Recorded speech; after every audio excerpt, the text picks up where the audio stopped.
100 दिवसांची कार्यालयीन सुधारणा विशेष मोहीम ही महाराष्ट्र शासनाच्या वतीने संपूर्ण राज्यातील शासकीय यंत्रणांमध्ये कार्यक्षमतेत सुधारणा व पारदर्शकता आणण्यासाठी राबवण्यात आली।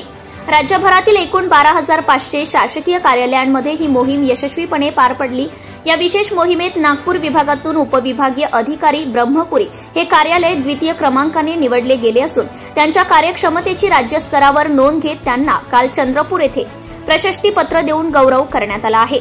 प्रशस्तीपत्र प्रदान करताना चंद्रपूर जिल्ह्याचे पालकमंत्री माननीय अशोक उईके, जिल्हाधिकारी माननीय विनय गौडा तसेच इतर मान्यवर अधिकारी व पदाधिकारी उपस्थित होते।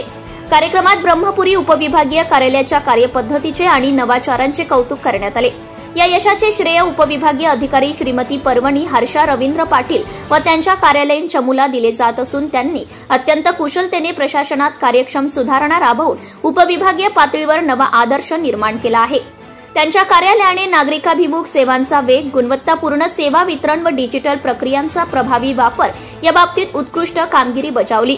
या प्रशस्तीपत्राद्वारे शासनाने त्यांच्या कार्याचा गौरव करत इतर शासकीय कार्यालयांसाठी प्रेरणादायक उदाहरण ठरले असल्याचं स्पष्ट केलं आहे। उपविभागीय अधिकारी कार्यालय ब्रह्मपुरी यांच्या या यशाबद्दल परिसरातून कौतुकाचा वर्षाव होत असून यामुळे शासकीय सेवा अधिक गतिमान व उत्तरदायी होण्यास चालना मिळेल असा विश्वास व्यक्त करण्यात येत आहे।